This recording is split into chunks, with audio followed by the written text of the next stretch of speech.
Now, why do some people seem to have it all? Good looks, great sense of humour, get on with everybody, high IQ.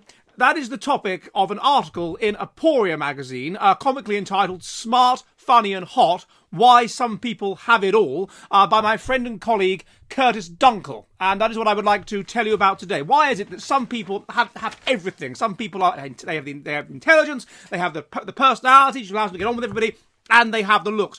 What's going on? Well, Dunkel looks at this.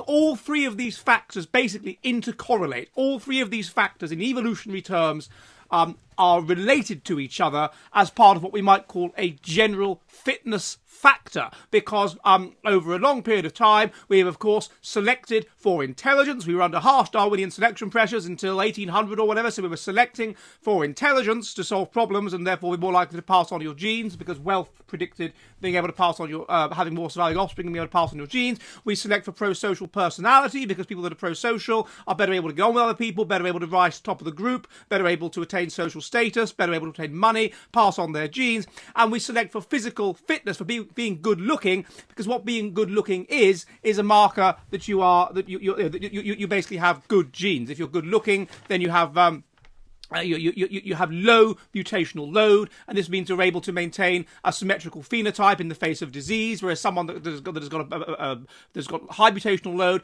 is using disproportionately more of their bioenergetic resources to fight off the disease, so they're less able to maintain a symmetrical phenotype, so they're just not as good looking. So they all go together. Now, what are these three factors? Well, the first is intelligence. Intelligence, as I'm sure you know, is the ability to solve cognitive problems and how quickly you can solve them. And you will remember from school, argues Dunkel, that there's going to be some kids that they don't really try very hard, but they just sort of sail through. They just get on with it, and they just do well intellectually at school. Those people are the kids that really, really struggle. And that is a difference in intelligence, difference in IQ, the ability to solve cognitive problems. Now, how good you are at one set of cognitive problems, let's say verbal intelligence, correlates with how good you are at spatial intelligence or mathematical intelligence. And it's true that you'd get some kids at school that were the ones that were into the humanities and whatever, and others that were more mathematically inclined. That is true. But in general, the cleverer kids were good at everything. Or they relate. The different kinds of intelligence are correlated in a positive manifold, so we can conceive of something that underpins all of them, and this is the general factor of intelligence. And some people are simply higher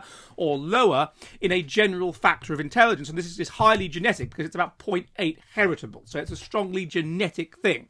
Now, you might not realise this, but it's the same in terms of personality. Normally with personality we talk about the big five personality traits. Ocean, openness to experience, conscientious, that's impulse control and rule following. Extroversion, that's positive feeling strongly. Agreeableness, that's empathy and altruism, and neuroticism, and that is that you feel negative feelings strongly, anxiety, anger, these sorts of things.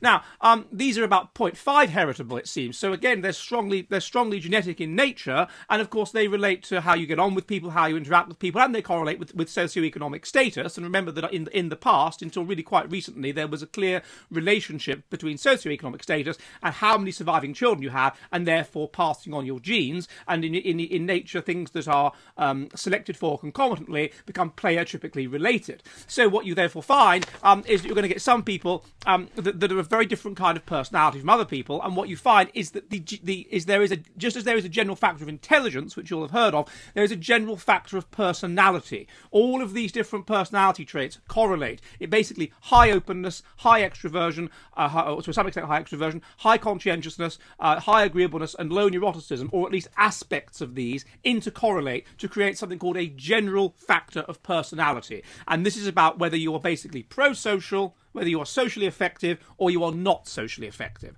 A synonym could be, emotional intelligence or ego resilient or something like that. These are the kind of people that they just know how to behave to get along in any set of circumstances. At a funeral, they will behave respectfully and they will say just the right thing, and they will just judge the tone perfectly, and they'll just get on perfectly with everybody. At a party, they'll be the life and soul of the party, but perfectly done, without showing off, without going too far, without getting too drunk, whatever. These are socially skilled people that are therefore very socially effective. Now, interestingly, what is found is that intelligence i.e. the general factor of intelligence, correlates with the general factor of personality, and indeed, which by the way does predict getting on in life and doing well in the world of work and whatever, and indeed with the subcomponents of the big five. So, for example, the general factor of personality correlates the general factor of intelligence correlates with agreeableness at about 0.2.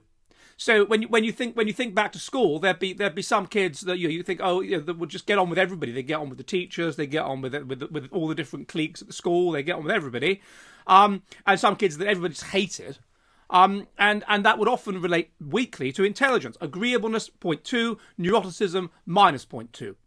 So general intelligence correlates with weakly, but it does, with personality. People that are intelligent, on average, are higher in general factor of personality. And they are also just better looking.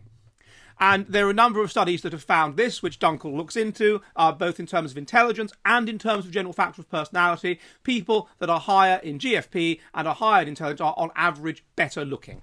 Because what we're talking about is a general fitness factor.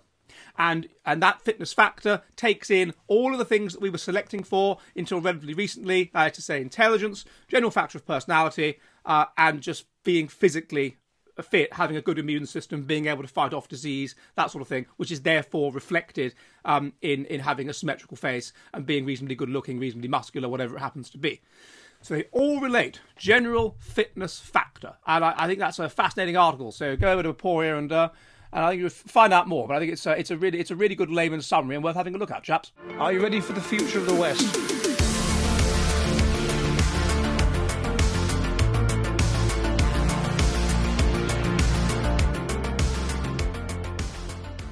Are you ready for the future of the West?